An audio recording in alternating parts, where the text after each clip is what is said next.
10 अंगूरी माता बीनती है आज, सुन माता मोरे दो पुकार पैया लागो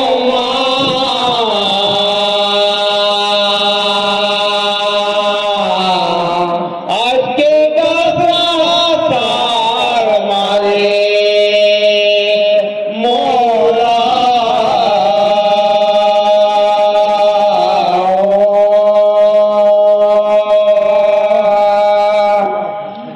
देख तो कहीं जुड़वानी के टैया भूया आए हुए कलाकार भाई बंधु सबके चरण छूके करत प्रणाम।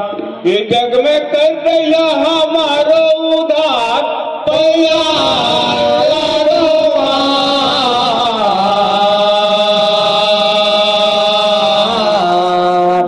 आज के दसरा साल मारे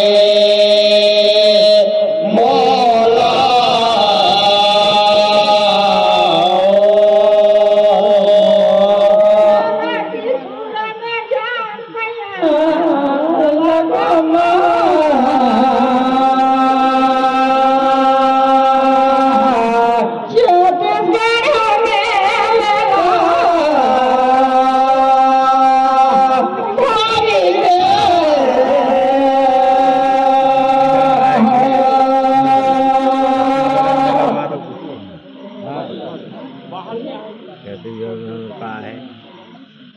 धरती माता श्री भगवान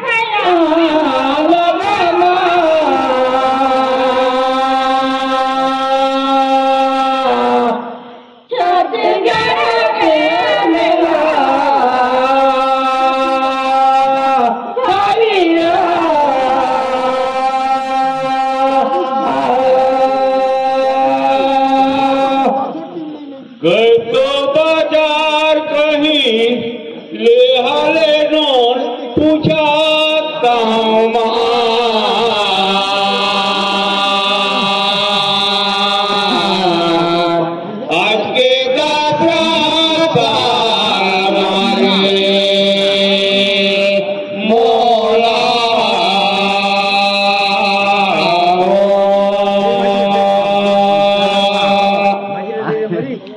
देख तो बहन राजा दशरथ छोटे रानी रईस मोन पूछा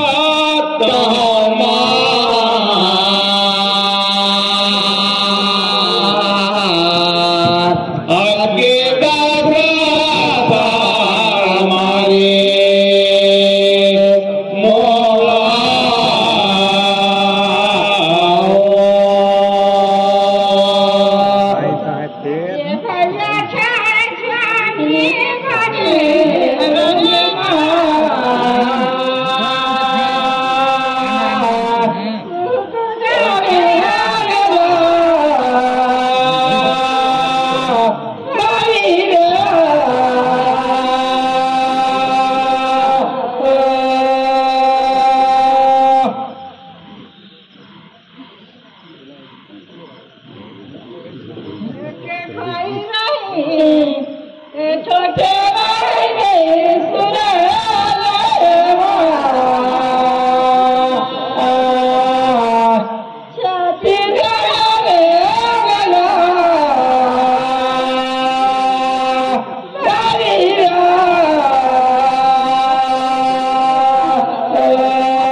देख तो बहन पकावे रोटी रेंगी दे गाँव फिर पूछो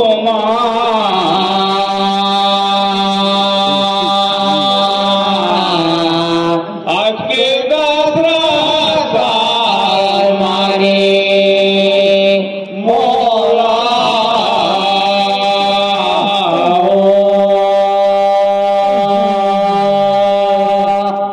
देख तो बहन शत्रुघ्न का बिहार होइस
जानकारी के अनुसार बतासों कथे गंगा बनारस वही चिलका उहे तो गिरी सोही रे कही देताया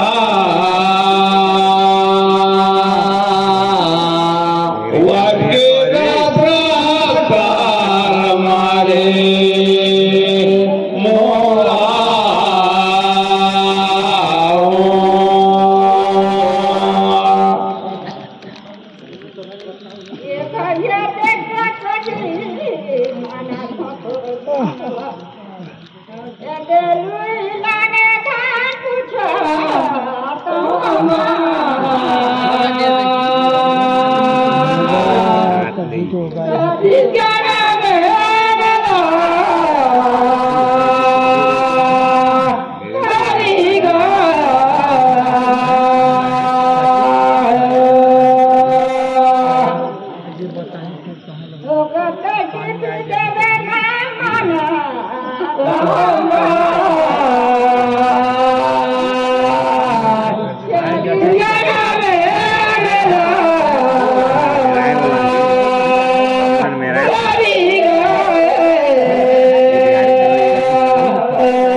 को बहन भाड़ा का दूसरा पूछा रे लगे लगे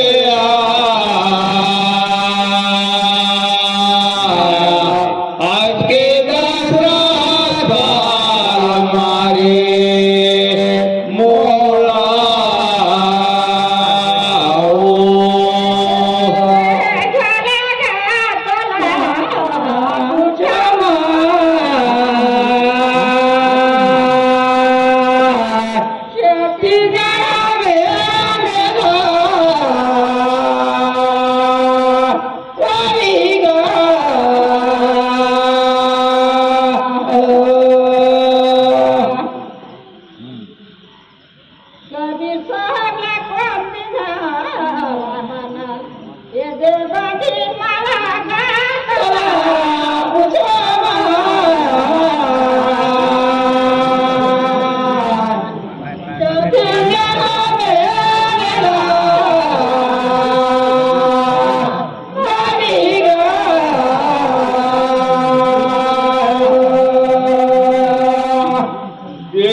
प्रकट करती हमन ढेरे सुघर गायन बजाए ढेरे सुघर आप मनकर प्रश्न या उत्तर रही हमन मल्ला सुन के बड़ा मनमोहक लागी से एक पर हमन आप मल्ला ढेरे बधाई दे थी आई थोड़े कन हमार सियान मन आप मन जब कुछ बताला जानकारी ली। हेलो तो बहन मन रौड़े मन ला पूछी भी शत्रुघ्न कर शादी कहाँ ला हो रही तो फिर ठीक ला बताएं जनकपुर में हो रही तो एक बतनी कन छोटे कन जानकारी शत्रुघ्न का पत्नी का नाम का रही अगर जानकारी में हुई तो भाई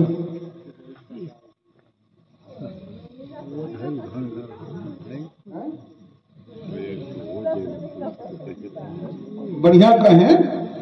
अच्छा तो मैं रौड़ी मन ला बताए दे तो भी राम का पत्नी का नाम सीता रही, लक्ष्मण का पत्नी का नाम सूती कीर्ति रही, तो भरत का पत्नी का नाम मांडवी रही। और शत्रुघ्न का पत्नी का नाम सुरती कीर्ति रही।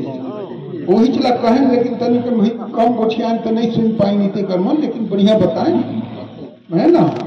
चलिए भाई ढेर बढ़िया कर बात न बताएं। अच्छा तो अब मैं तनिक हमार कैलाशपुर कर भाई मंदिर के तनिकन जाने पर चाहूँ कि ये सुरती कीर्ति और मांडवी राजा जनक का बेटी रही कि काकर बेटी रही? माननीय श्री माननीय नायक महंत कुश ध्वज का बेटी। बहुत बहुत धन्यवाद। कुश ध्वज का बेटी रही, राजा जनक का भाई है ना। बड़े बड़े धन्यवाद, बहुत बहुत साधुवाद। आप नायन अपना सुंदर मनमोहक कार्यक्रम देके हमारे मन जिज्ञासा लगी भोर करे हैं, एक धीरे आभारी है। तब हो इतनी जरूरत हमारे गांव ग्राम में समय आई, अब आप मन तक बुलावा आई, तो रौद मन कृपा करके दर्शन दिखाए।